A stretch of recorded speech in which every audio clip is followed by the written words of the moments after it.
Part 13. The Assaults. Alana to Game Dude's mother. A few weeks ago, he assaulted me outside my house several days in a row. 2013, February 11th, the day I briefly and non-violently hugged and held her, is a few weeks ago from 2013, March 2nd. Several implies 3 or more. How could I have assaulted her 3 days in a row when I only saw her the day before and never saw her the day after?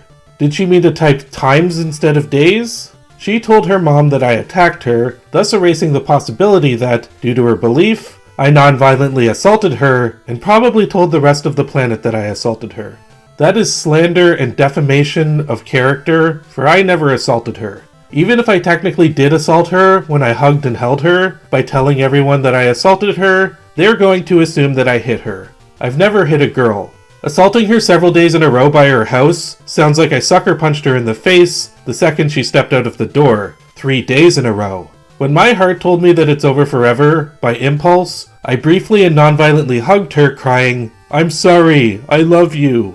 Because I panicked at the thought of never seeing her again, I briefly and non-violently held her, trying to persuade her to stay and talk for a while, instead of walking through the back door. Stop artificially twisting and distorting innocence into evil. Stop taking actions so innocent and artificially twist and distort them into actions so evil, and stop playing the victim, you giant pussy.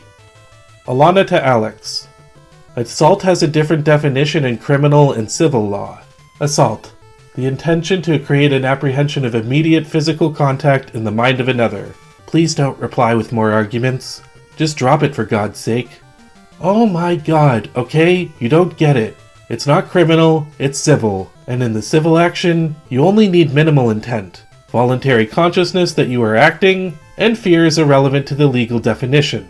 You only need to anticipate or perceive that contact might ensue. And battery can be civil as well. Wow, you just don't get it. The Wikipedia definition refers to criminal assault. Leave me alone. I'm not talking to you anymore.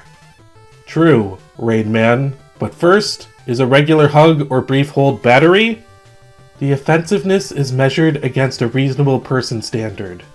A regular hug or brief hold is not offensive to a reasonable person standard. And then he leaves a link to the Wikipedia definition of battery. Harmful/offensive contact. Unpermitted by an ordinary or reasonable person, judged by a reasonable person standard. Judged by a reasonable person standard, a regular hug or brief hold is not harmful or offensive to an ordinary or reasonable person. Then he leaves a link to a law page, which I guess backed up his points, at least in his mind. A battery is an intentional physical contact with a person without his or her consent that results in bodily harm or is offensive to a reasonable sense of dignity. A regular hug or brief hold cannot result in bodily harm, nor is it offensive to a reasonable sense of dignity. It may also be an act that is offensive to a reasonable person. A regular hug or brief hold is not an act that is offensive to a reasonable person. And then he leaves a link to assault.lawyers.com/assault and battery. Battery is both a tort and a crime. Its essential element, harmful or offensive contact, is the same in both areas of the law. The main distinction between the two categories lies in the penalty imposed. A regular hug or brief hold is neither a criminal battery nor a civil battery, for it is not harmful or offensive contact to a reasonable person. Then he leaves a link to enotes.com/homework-help/what difference between civil battery and criminal. Now, is a regular hug or brief hold an assault? The victim must have a reasonable apprehension of imminent injury or offensive contact. A reasonable person cannot have a reasonable apprehension of imminent injury or offensive contact from a regular hug or a brief hold. This element is established if the act would produce an apprehension in the mind of a reasonable person. A regular hug or brief hold cannot produce apprehension in the mind of a reasonable person. Then he leaves a link to findlaw.com/torts and personal injuries/elements of assault. Causing the reasonable apprehension of immediate harmful or offensive contact. A regular hug or brief hold cannot cause a reasonable apprehension of immediate harmful or offensive contact. The plaintiff has a reasonable apprehension, the requisite state of mind. You cannot have a reasonable apprehension in the requisite state of mind from a regular hug or brief hold. The act is deemed offensive if it would offend a reasonable person's sense of personal dignity. A regular hug or brief hold cannot offend a reasonable person's sense of personal dignity. Then he leaves a link to the Wikipedia definition of assault. Intentionally putting another person in a reasonable apprehension of imminent harmful or offensive contact. A regular hug or brief hold cannot put a reasonable person in a reasonable apprehension of an imminent harmful or offensive contact. Threatening gestures that would alarm any reasonable person can constitute an assault. A regular hug or brief hold cannot alarm any reasonable person. Then he leaves a link to another definition of assault from another website. There can be no assault if the act does not produce a true apprehension of harm in the victim. The usual test applied is whether the act would induce such an apprehension in the mind of a reasonable person. A regular hug or brief hold cannot produce true apprehension of harm. A reasonable person cannot have a reasonable fear of injury from a regular hug. A regular hug would not induce such an apprehension in the mind of a reasonable person. Then he leaves another link to another definition of assault. An assault can also happen when someone makes any gesture or action which makes another person feel a reasonable apprehension of harm. A regular hug or brief hold cannot make a reasonable person feel a reasonable apprehension of harm. Then he leaves a link to a definition of criminal assault. The intentional creation of a reasonable apprehension of harm. A regular hug or brief hold cannot create a reasonable apprehension of harm. An assault requires an overt or direct act that would put a reasonable person in fear for their safety. A regular hug or brief hold cannot put a reasonable person in fear for their safety. Then he leaves a link to findlaw.com/criminal charges/assault and battery overview. Civil law requires the defendant either mean to cause an apprehension to the plaintiff or that the defendant should have known that his or her actions would cause apprehension to the plaintiff. Criminal law, in contrast, requires that the defendant meant to commit battery or physical injury to the plaintiff. A regular hug or brief hold is neither a criminal assault, for it is not battery, and cannot physically injure, nor a civil assault, for it cannot cause an apprehension to a reasonable person. Then he leaves a link to legalmatch.com/law library/article/civil assault claims. According to a retired police officer with 26 years of service, a hug is not an assault. Then he leaves a link to Yahoo Answers, so you know that one's legitimate.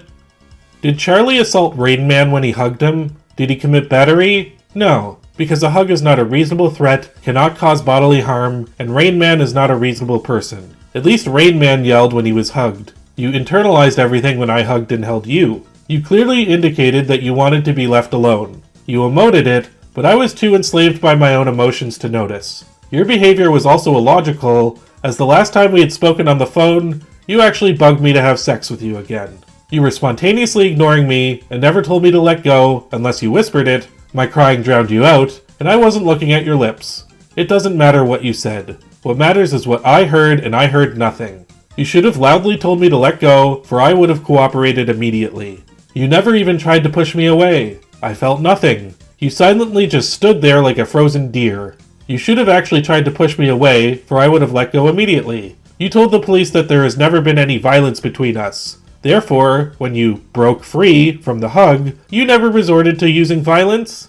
You managed to overpower my super strong orangutan arms? Bullshit. I let go once I realized you weren't going to hug me back. When I held you, I let go once I realized you weren't going to stop and listen. That's when you told me to die after I fell down and cried. I didn't know you were so heartless. I did not assault you civilly or criminally, nor did I commit battery civilly or criminally. Not at the nightclub either, when I subtly tried to get you away from that guy. All I did was invade your personal space a couple of times, and my heart ached too much to think about it at the time. I can't believe you cared more about your personal space than my heart that you kept stabbing. You're either that selfish, or you're just shielding your guilt by playing the victim as best you can. You actually had me convinced that I really did assault you. Why doubt the law school student, right? Thank you for making me feel like a woman beater. Do more research next time. Police. No assault. Even with the lies in place, she told me to let go and broke free, the police instinctively knew there was no assault. At no time did Alana indicate that there was any violence by Alex toward her. She said nothing because she knows I was never violent toward her. Alana to police. There has never been any violence between the two, according to Alana. That is a lie. There has been violence between us. She hit me 6 times and bit me. I've never assaulted her, though. The police contradicted themselves. Did she say nothing, or did she tell them that there was never any violence between us? Maybe she told them after she said nothing.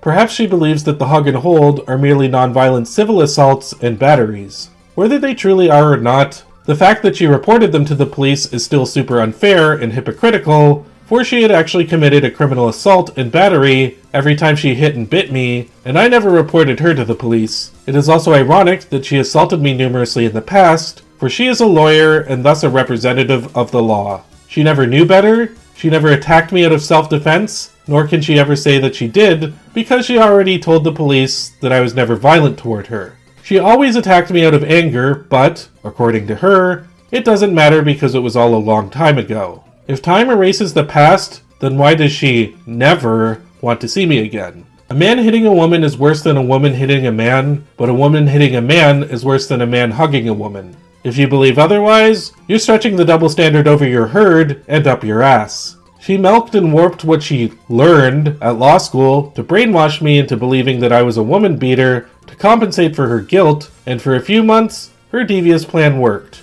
Thank you, Alana. By artificially expressing the severity of my non-existent crimes of assaults and batteries, you have simultaneously addressed the severity of your own moderate crimes of assaults and batteries. Congratulations! I cannot report you now, for too much time has passed, but I wouldn't want to sink myself to your level anyway.